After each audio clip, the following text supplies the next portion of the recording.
as we're celebrating 30 years, I know there's going to be lots of talk about the big historic moments for the Nature Trust, but I'm really happy just to have a few minutes to talk about some of the things that really meant a lot to me, or that I remember over those almost 30 years that I've been with the Nature Trust.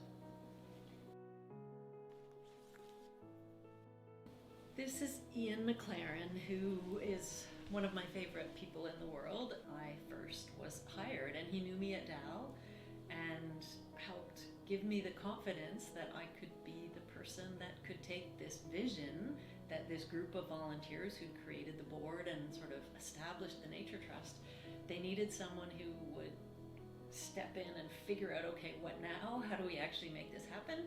And Ian really gave me that confidence that I could be the one to do that. So another incredible moment for me at the Nature Trust was our Wolfville Watershed Nature Preserve project. And that started with us reaching out to all the owners of really intact, spectacular old-growth forests in Nova Scotia. And one of those was this big property owned by the town of Wolfville. And we were so fortunate, Bob Stead became the mayor of Wolfville, and he was this incredibly dynamic, passionate person who just believed he could do whatever he set his mind to, and did. Right away when we started working together, the municipality, the lawyers said, this isn't possible. A municipality can't enter into some kind of agreement that allows a non-government organization to somehow bind its assets, and all these reasons why we couldn't do it. And Bob just looked at me and smiled and said, we're definitely going to do it now. And we did. Another key figure in the Nature Trust history, Dr. Tom Herman, who was involved in the Nature Trust from its early days. He was in a position with the Acadia University to bring forward this idea of working with us to protect some of Acadia's properties that were hugely ecologically significant but really were assets of the university, so there was no guaranteed protection for them. Again, it was similar to when we did the easement with the municipality with Wolfville, where everyone said this wasn't possible. The university said we can't do this, there's legal impediments, and so it took perseverance, but Tom Herman really believed that we could make it happen, and we did, and signed a conservation easement, first protecting Bon Portage Island, and then went on to protect another spectacular coastal property at Hemmion's Head on the South Shore. And our third project was Partridge Island. But what we discovered, and another really powerful moment for me, was when we were celebrating protecting this, we had a community event, and we had chosen to also invite Gerald Glode, a Mi'kmaq artist and educator in Nova Scotia, who had a connection to this area. I think that celebration at Partridge Island with Gerald Glode and bringing a two-eyed seeing perspective and seeing and feeling the importance and power and meaning that protecting Partridge Island had for Gerald and for the Mi'kmaq people was a really powerful moment for me, and sort of the first time I really recognized how important it is that we are thinking about that connection to our work and the Mi'kmaq and the land, and it sort of opened the door to further building those relationships and trying to understand Mi'kmaq perspectives and values and bring those into our conservation work, and to see how we could support and collaborate with and empower the Mi'kmaq-led conservation that is so prevalent today, and Mi'kmaq Indigenous protected and conserved areas, and all the wonderful things that are happening now.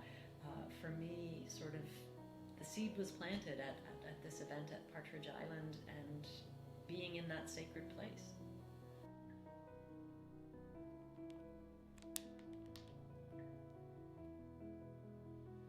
So one of the really special memories for me at the Nature Trust was a few years into my work here, and Rudy Hussey was another one of these incredible heroes to me, and he was on our board and had been important in the early days of the Nature Trust.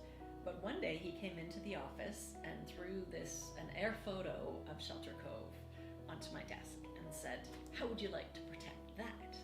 And if anyone has been there, it is this absolutely stunning place that does not feel like Nova Scotia. It's this peninsula of land with turquoise kind of lagoons on either side and back-to-back white sand beaches. It's absolutely magical. I didn't really know many people knew about it because at that time I thought it was my secret little place.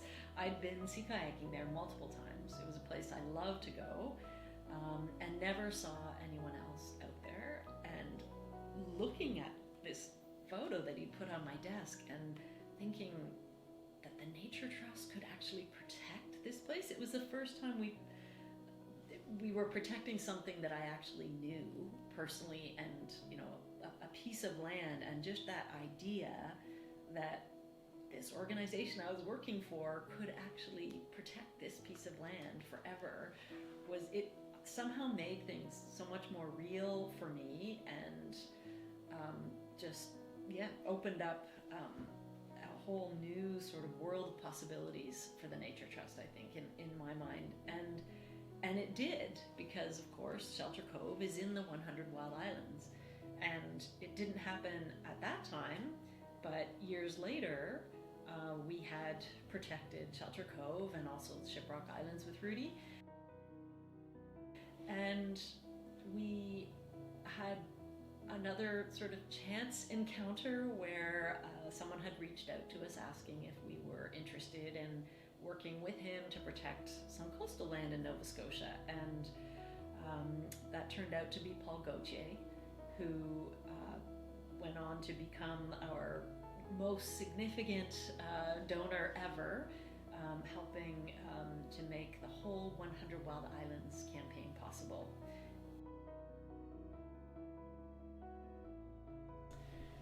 So this is Jean Rosner, who has sadly passed away, but she was such an inspiration to me. She's this just incredible woman. Someone could write a book about her. She came up here as a child to Cape Breton during the war years with her mom and other people from an alternative school.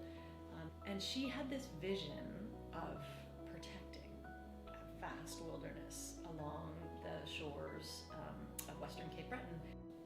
I remember sitting with Jean around her kitchen table, and I think Vivian Walworth might have been with us as well, and her talking with this incredible passion about this place. And I really hadn't seen the Maubu Highlands before, and just how magical it was, and her memories of being there with her family, and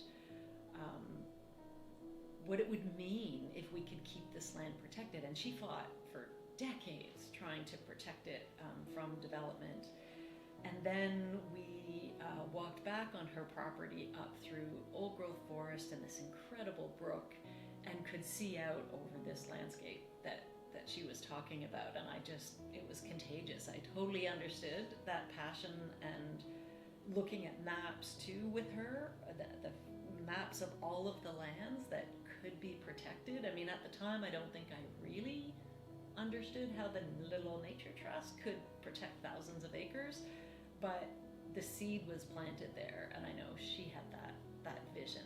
And it might have taken a few years to have the confidence that we could actually make this all happen. To think of how Jean would feel knowing that this has all happened.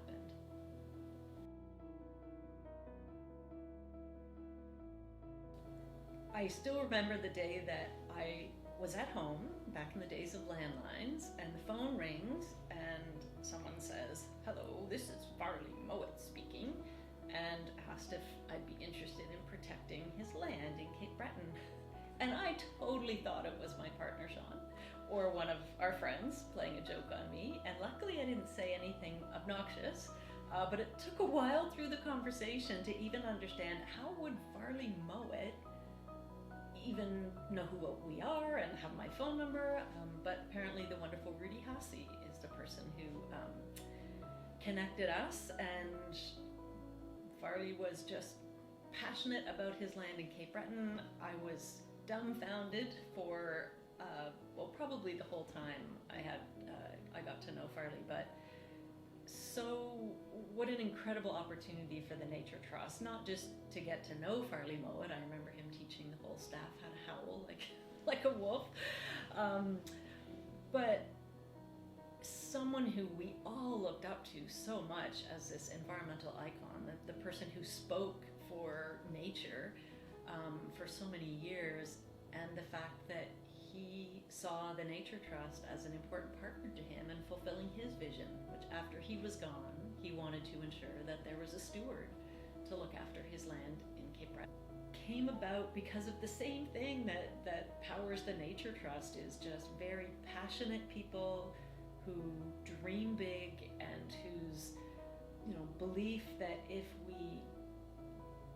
we have to find a way to make it happen. Nature needs us, so whether it's Ian McLaren getting the Nature Trust off the ground, or each of these sort of milestones that allowed the Nature Trust to operate on a bigger scale and take on bigger things, it's just been so amazing to see those people who bring their passion and dedication to the Nature Trust, and to see these projects that when we start them, it feels like it's impossible, and then donors step up and landowners come forward and government and other partners, and we've just been able to make such incredible things happen with the Nature Trust over the last 30 years.